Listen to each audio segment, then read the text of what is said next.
Pat and Matt Rose on Sportsnet 960 on Tuesday afternoon. There are two players, and Shane, I want to hear your weighing in on this too. Yeah. There's two players who I think deserve credit and deserve awards and probably won't get, if they might not, I don't think either of them will get awards necessarily, but I also think these guys probably won't get nearly as many votes as they should.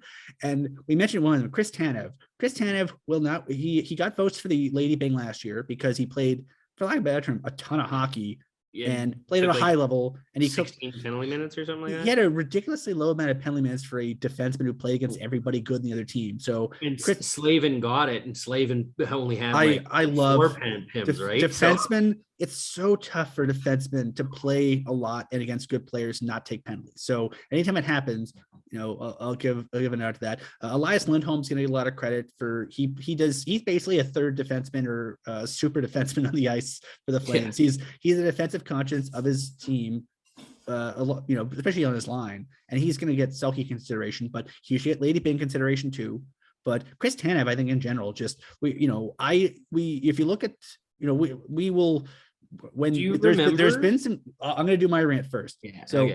So, and we'll clip this for YouTube because I think this will be fun for people to yell at me about. I will freely admit that I was wrong about Chris Tanev in the sense that I was worried Chris Tanev plays a lot of hockey against a lot of players, and he is one of those heart and soul players where when we say heart and soul, you think of Chris Russell, Curtis Glencross, guys who their ability to work their ass off is higher than their talent level, and that's how they made it to the show in the first place, by just being really hardworking guys, and they sort of set the tone for their team. And that's why Chris Russell wore an A for the Flames, Curtis Glencross wore an A for the Flames. Chris Tanev is basically the fourth assistant or fourth alternate for the Flames. I think he wore the alternate captain's A for one game this year, but he's officially, I think, the alternate. But he is the type of guy he plays hurt, he blocks shots, he crashes and bangs in the corners. He's always the guy fighting in the corners or fighting out front for loose pucks. He plays a very, very labor and physically intensive style of game, to the point where if you look at there's been plenty of studies done over the course of the better data era, as we're calling the last 10 years or so of the NHL. And players, we had this issue with when Troy Bauer got signed. Ariane over and I both wrote pieces when Troy Bauer signed going, we're nervous about this. And the reason we were nervous about the signing was Troy Bauer played a very similarly high taxing style, and players who play physical demanding styles, lots of hits, lots of block shots, what have you, their play holds up to a point, and then the body says no more, and then blammo. And Chris Tanev, being a guy who's entering his 30s, who played a crap ton of hockey, and whose job was covering up for the deficiencies of a lot of young players in Vancouver, it was natural to be a little bit skeptical, be like, oh God, I really hope that his body holds up. I mean, if you look at the fit, they were loose. The Flames, wanted to play a more sustainable style. Chris Tanev's good all three zones player. He plays really responsible hockey, but he also had a lot of mileage on his body and he was coming off injuries, I think, in either two of the previous 3 or 3 of the previous 4 seasons. He had not played a full season in a while. And it wasn't because, when people were skeptical about Chris Tanev, it wasn't people going, I think Chris Tanev sucks. Everyone likes Chris Tanev. People are just wondering, will he be able to be Chris Tanev for a full season? And not only has Chris Tanev been Chris Tanev, and apparently Chris Tanev with like a broken ribs or shoulder or something last year, which sucks. If you've hurt anything in sort of the torso region, anytime you move, you feel it. I don't understand how anyone could play anything with any kind of a rib, shoulder, chest, whatever injury. Basically, waist up, everything hurts if you move at all. I'm rehabbing a shoulder injury. It sucks.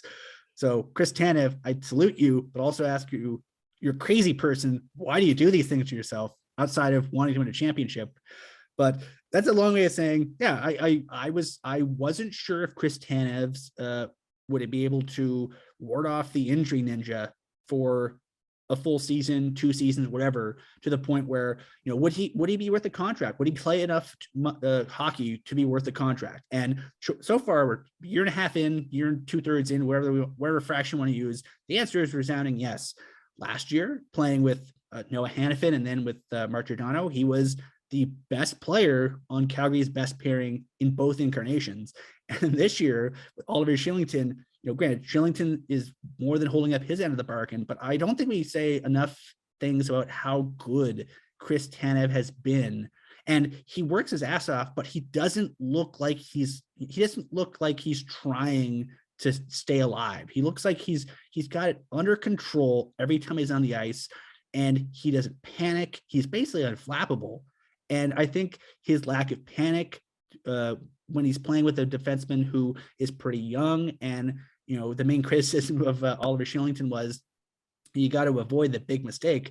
When you're playing with Chris Tanev is basically like the physical incarnation of Linus's blanket, where everyone just seems so much calmer with his flowing locks on the ice. He just exudes calm and confidence, and no one freaks out, and you don't have a lot of scrambliness. Even when he's being chased in his own zone, he's trying to find an outlet pass out. He exudes like, I got this. And he makes everyone else nice probably feel like he's got this. And so there's not a lot of scrambliness. There's not a lot of river hockey. It's just, I'll admit, I was very pessimistic about the signing. Not even very pessimistic. I was pessimistic about the signing because I wasn't sure if he'd be able to stay healthy. Thank goodness he has, at least healthy by Chris Tanev standards.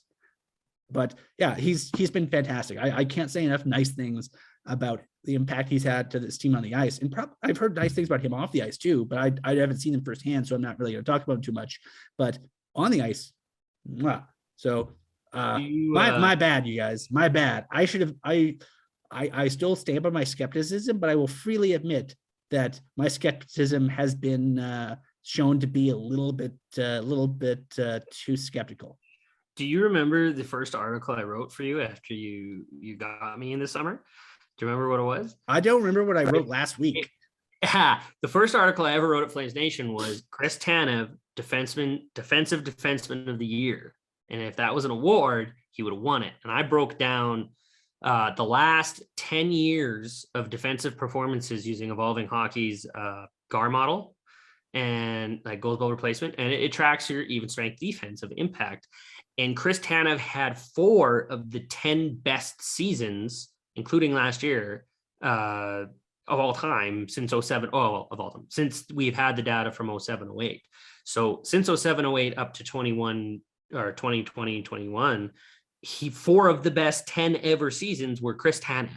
And so I did that. And then I was like, well, why? Because everyone was worried about the signing. Dominic Lashishin. I always say your name wrong. Sorry, Dom. I think you got it right. I think you got it right. I feel like if I mumble it at the end, I might get it. But all of them, like everyone was saying, oh. And so I was like, well, why? Because we were all so wrong. And I found out, in my personal opinion, based on what I found, it was the rookie Quinn Hughes of it all. The unpredictability of someone who plays like Quinn Hughes can directly affect your defensive numbers, especially if they are caught up ice all the time. So Chris Tanev took a massive hit, not due to himself, but due to his teammates' play, and it lowered his market value. It made people skeptical of what he could do. But the Flames, obviously, their scouting staff, and this is why it's important to have actual legitimately great scouts, looked through that and were able to find it. And they effectively replaced TJ Brody's spot as Brody went to Toronto. You get that extra right-hand shot on the blue line, which matters, especially when you're trying to keep possession alive. It's easier to go along the boards from the right point than it is from your left. You're trying to go through someone's shin pads. It's improved everything. So I have all day. Chris Tanev should get Norris votes. He should. He doesn't have the offense for it. I know he doesn't have the offense, but that's the shame in this. That's why there needs to be a defensive defenseman of the year award. Like Nicholas Hjalmarsson never got the love he deserved. Nicholas Hjalmarsson was crucial to those Chicago Cubs. And Hjalmarsson was their heart and soul in the blue line until his body gave out on him. And then even in Arizona though, he still put up good defensive numbers in Arizona when they weren't even winning. So like those guys deserve the recognition. Zach Whitecloud in Vegas is a young up and comer. That's a shutdown D kind of guy. And players like that, I think like if you got the forwards of the NHL to vote on who they think is the best pure defensive defenseman, gave them a ballot, because they already do that with the Ted Lindsay. Yeah, I mean that someone would need to sponsor a trophy though. The thing I keep suggesting that I keep getting told we're not sure of how this would work.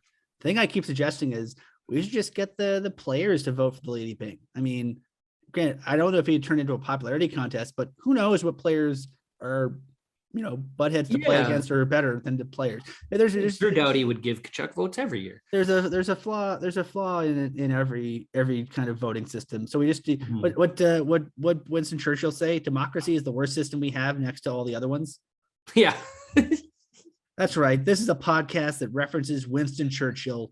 Evolving hockey. We have way too much political science on this podcast, Pike, between you and me. This is true. But yeah, I think the other player who I don't think will get the credit he deserves. So on that top line, that elite top line, you have Gaudreau, who has, I think he's top 4, top 5 in the league in scoring right now, and rightfully so. First in 5-on-5 points too. Yeah, Gaudreau, best 5-on-5 player offensively in the league. Guy who's not far back from him is Matthew Tkachuk. Matthew Tkachuk, you could say he's not as elite offensively right now as Johnny Gaudreau is, and that's not meant as a slight to Matthew Tkachuk. He probably meant that. Is he as good defensively at the 200-foot game as Elias Lindholm? Not quite, but he's close. But he's the second best guy offensively and the second best guy defensively in that line. And so, is he going to get Hart votes? Probably not. Did he deserve them? Hart voters, to peel back the curtain a bit, folks. Professional Hockey Writers Association votes for most of the major awards. We vote for the Selke, the Norris, the Hart, some all-star and all-rookie stuff, the Calder, a couple other things. But the main thing we vote for, if you look at the most votes we do is a 1 to 5 ballot. So you give a first choice, second choice, third choice, fourth choice, fifth choice. 5 choices, and they give you points based on first number of first place votes, second place votes, and so on.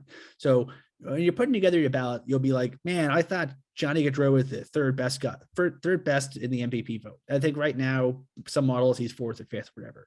The voting isn't for like 2 months anyway. But Johnny Gaudreau, can you convince someone in Boston, Arizona, Tampa, wherever? Top 5 Johnny Gaudreau? Probably. Are you going to get 2 Flames on that ballot? Probably not. No. Same with the Selke. No. The Selke it's much harder to quantify defensive impacts. At some point, I'll try to articulate how I'm weighing those, because I have not figured it out yet. But I'm trying. I'm asking a lot of people, smarter people than I, about how to isolate defensive impacts, so I can vote like a non-stupid person. But I don't pander to you when you're voting at all. We'll find out if I even get a ballot. But anywho, this is my way of saying, like, the Selke is a tough thing to vote for, because there's no, when in doubt for the Norris, you go, if you look at the Norris votes historically and the Hart votes historically, even you can make a case for the Vezina votes too. If you look at the main categories, Vezina is goalies who with the most wins, or with the lowest save or the lowest goals against, or the most shutouts, or there's a lot of quantifiable things for goaltenders you can point to and say, hey, Igor Shesterkin is the leader in XYZ, or second and first. You can come up with a formula pretty easily and rank goaltenders and not do a terrible job at it. Same with forwards. You can look at these guys, the top 5 forwards. Maybe you can knock out specific types of points, goals, whatever. Like, say, maybe you don't care about empty net goals. Maybe like Austin Matthews has too many empty net goals. I don't want to give him extra Hart votes because of empty net goals. You can manipulate the data without making stuff up to make it as fair as you feel like you want it. Same with defensemen. Typically for the Norris voting, it's the defenseman with the most points, and maybe there's defenseman who's just garbage at defense, so maybe you ping him a little bit. But the most of the boxcar ones for the Calder, same kind of thing. Most awards for best XYZ, for best, they usually boil down to boxcars. Defensive forward is so tough to do, and so it tends to be very much a reputational award. All awards to a certain extent are reputational awards, but the Selke especially, sometimes it's a well-deserved reputation. Like Patrice Bergeron has and should continue to get Selke consideration because he's just great at it. But if you're someone who's building a reputation, like Michael Backlund is a really good defensive forward before you got any Selke votes. And you could make an argument he got Selke votes in years where he wasn't at his best defensively, because it's very hard to quantify. No, you can go back. Sorry. And so like I'd say, for Gaudreau holds the sway in the quantifiable things very easily. So he's going to get a lot of award consideration, and rightfully so. And Lindholm at least has built the reputation as a really strong defensive forward. And I think as if the Flames are still contending or win the Pacific Division, I think we're going to see a lot of folks spending a lot of time thinking about and writing about how good Elias Lindholm has been for the Flames. But I think, if you take Matthew Tkachuk off that line, the line is so much worse at so many different things, because he does so many things. Like, he's the physical element in that line. Not to say the other two guys don't play physical, but he's very good at that aspect. He's good at throwing checks. He's good at making little physical picks. Like, he's very smart. He's very good at using his body in ways that aren't interference, but could be interference if he was worse at it. He's very good at generating he's just good at a lot of things, and I don't think he's going to get a lot of votes for awards, and he probably deserves some kind of award at some point. You know who he reminds me of a lot, like a comparable player that's really smart, shouldn't get any knocks on him, but is key to a tremendous line, is Gabriel Landiscop. Yeah. Great in front of the net, tremendous on the boards. Without him, the line is not the same. Like the reason, show me a great center, especially a defensive one, and there's probably a really talented winger next to him as well, because that matters. The center being able to not have to chase extra coverages and keep that center of the ice makes it so much easier when you have a Landeskog, a Tkachuk, Marchand. And Marchand is a tremendous defensive winger. He's a pest, but he is. Same thing with like Kopitar always had Dustin Brown to go dig in the corners. Like these Sean Couturier had either Giroux or Konechny or someone always with him. Hartnell at times. I think that was when Giroux was center. But like these they've built up this reputation to win these defensive awards, and by no means, and I think they would be the first to tell you that they did it all on their own. They had guys in their corner that allowed them to play the way they do. And Matthew Tkachuk, I will say this, the smartest natural player on this team before you put the skates on the ice is Matthew Tkachuk. The guy knows hockey. The guy breathes hockey. Without him, it's you wouldn't have the success of the top line that you do. So he is to steal a phrase, he's a ring general. He sort of knows where to go and how to be and what to do on the ice in ways that a lot of older players don't know how to do. Johnny's got the speed, the puck handling, honestly one of the best puck handlers in the league with Patrick Kane. And the speed and the know-how, but Johnny doesn't go in. Johnny doesn't win board battles. Johnny can, especially down low, that's a weakness in his game. And he would tell you the same thing. He's smart about it. He always makes sure he's on the defensive side of the puck. Lindholm's got the shot, the great defensive stick. He's got the ability to know where to be to get that shot, but who's the guy in the corners digging? Who's the guy that's constantly firing those breakaway passes to Johnny as well? Like, who's the guy that does that? It's not Lindholm. That's Tkachuk every single time, almost 95% of the time. I have all day. His defensive impact is massive. The Evolving Hockey Twins are consistently on the Tkachuk for Selke train, but it's, as we've seen with Mark Stone, so hard to get a defensive winger in as a Selke candidate, because people that are in and around and watch the game a lot, they know how much more difficult playing center is and trying to get that so strong defensive numbers while playing center. So the fact that Lindholm's even a positive defensive impact player playing against the McDavids and the Zibanejads and the Panarins and who else have they beat here? The Matthews. A lot of good teams. Vegas is like he's doing this, they don't get shelter. The Flames get buried, like the top line gets put out in their own zone.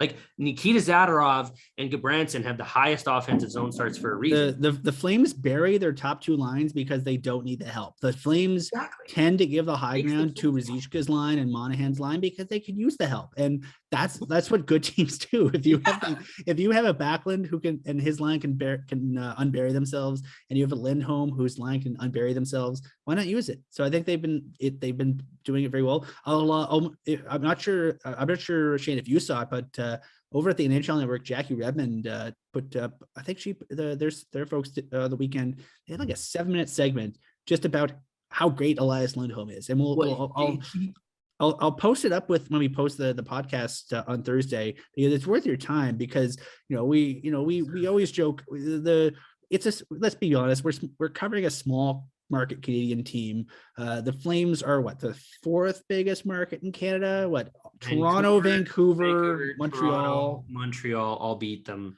Yeah, so we're Calgary in terms of market size is 4A or 4B, depending on how you want to say Edmonton. And all due respect to the folks in this city, a lot of times if you have a McDavid and a Draisaitl, you're going to get a little bit more attention because McDavid's really good at hockey. And people, all things being equal, are you going to sit down and watch an Oilers game or watch a Flames game? Well, McDavid might do some cool stuff. So maybe I'll watch the Oilers game and I'll PVR the Flames game. So I'm not going to begrudge our friends out east or in other markets for not paying as much attention to the Flames before now. But now that they're here, welcome, friends. It's kind of nice to see the NHL Network, going out of their way to sort of spend some time digging into the team, because we it's no surprise to us, to folks who follow the team, who read the site, who listen to Sports at 960. And watch regional Sportsnet and all those things. If you consume Calgary Flames content on the reg, you're aware that the Calgary Flames are a fundamentally sound hockey club, and they're winning a lot of games. And they're winning a lot of games in ways that we say are sustainable or replicable or whatever buzzword you want to use. They're winning games in ways they can do over and over again without having to have a bunch of unicorns or rainbows or horseshoes tied to their butts. They're not relying on luck. They're winning, but they're relying on a combination of puck luck and also being really good at hockey. So it's just, we'll post up the Jackie Redmond segment. She posts on her Twitter. If you don't follow her because she works for NHL Network, and occasionally she also works for WWE, and you get some really funny memes that way. There's been a lot of fun Bruce Boudreau content, because Bruce Boudreau is a big Bret Hart fan, which automatically makes Bruce Boudreau a good coach and a good person, because everybody loves Bret Hart.